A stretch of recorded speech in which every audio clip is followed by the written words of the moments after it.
J'accuse, c'est la célèbre lettre d'Émile Zola envoyée au président de la République dans l'affaire Dreyfus. J'accuse, c'est également le titre du film de Roman Polanski consacré précisément à cette affaire Dreyfus. Donc dans cette vidéo, nous allons analyser le lien qu'il y a entre l'affaire Dreyfus et finalement l'affaire Polanski, qui lui-même est accusé de viol sur mineur, et puis le lien qu'il y a aussi avec des personnages comme Harvey Epstein et comme il s'appelle Jeffrey Epstein et Harvey Weinstein, donc célèbre producteur hollywoodien. Allez, c'est parti.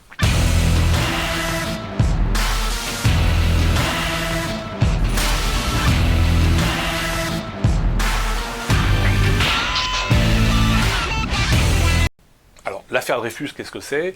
C'est un capitaine de l'armée française, Alfred Dreyfus, qui parlait allemand et qui a été accusé d'intelligence avec l'ennemi, intelligence avec l'Allemagne, et qui a été arrêté, dégradé, condamné, déporté à Cayenne. À l'époque, on déportait au bagne en Guyane.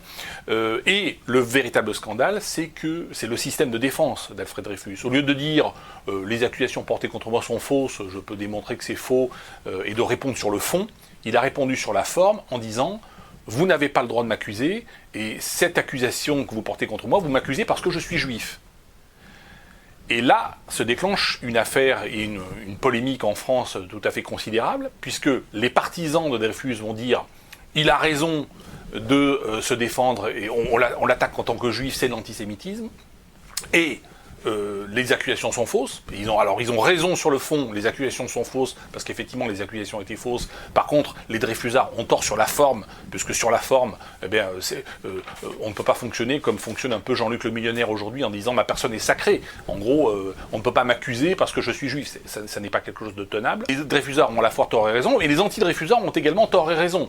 Ils ont tort sur le fond, parce que sur le fond, Dreyfus est innocent, mais ils ont raison sur la forme, parce qu'on ne peut pas, naturellement, se défendre en disant « vous n'avez pas le droit de porter des accusations contre moi parce que je suis membre de telle ou telle communauté ou j'ai telle ou telle religion », bien évidemment.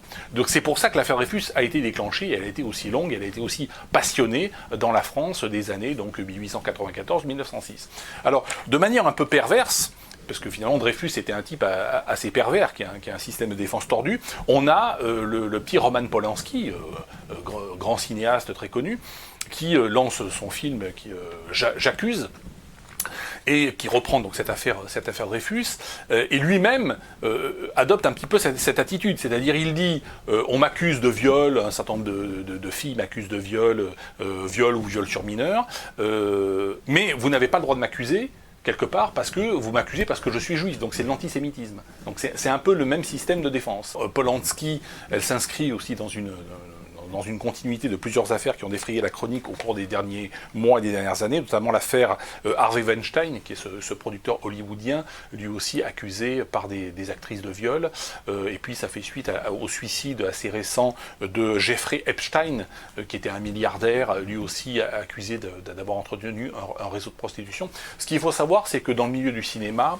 la plupart c'est un milieu quand même semi-prostitutionnel, dans lequel la plupart des actrices viennent auprès des producteurs ou auprès des réalisateurs quasiment tapinés. On a parfois des mères qui amènent leurs filles de 13, 14, 15, 16 ans. Dans le cas de Polanski, j'ai relevé quand même quelques personnages. On a Charlotte Lewis qui avait 16 ans à l'époque où, soi-disant, elle a été violée par Roman Polanski. On a Robin M., on n'a pas son nom ou son prénom, qui avait 16 ans aussi. On a Renate Langer, qui avait 15 ans.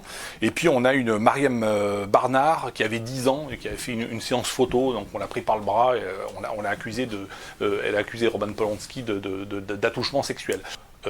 Sur le fond, il n'y a rien à dire. Sur le fond, encore une fois, on a affaire à un paquet de midinettes qui démarchent les producteurs, qui démarchent les réalisateurs, et qui sont prêts, qui arrivent très bien lubrifiés auprès de ce petit personnel.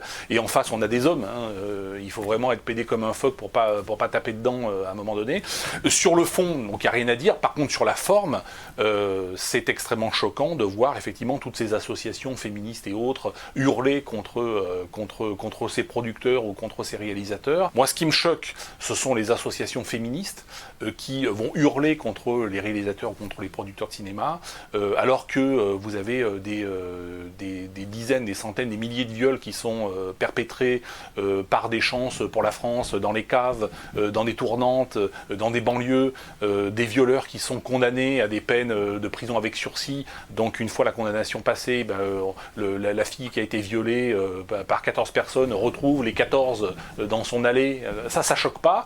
Par contre, Polanski et les accusations de viol sur mineurs de plus de 15 ans en l'occurrence, donc c'est quand même, elles ont la majorité sexuelle, eh bien ça mobilise toute une classe gauchiste qui, à mon avis, est complètement dépravée, qui est complètement à côté de la plaque. Hein. Ça me fait penser un petit peu à la manifestation de Jean-Luc le Millionnaire, qui a été choqué de l'attaque de la mosquée de Toulouse par une personne de 84 ans qui a blessé 2 personnes, mais qui n'a pas été choqué par le massacre du Bataclan. On ne le voit pas manifester quand des massacres sont perpétrés à la Kalachnikov. Là, Jean-Luc, on ne le voit pas. Par contre, quand un vieux de 84 ans blesse 2 personnes à la sortie d'une mosquée, là, c'est un scandale national, il manifeste. Voilà le deux poids, deux mesures que l'on peut constater dans le gauchisme triomphant qui règne sur notre belle France. Merci à tous et je vous dis à bientôt.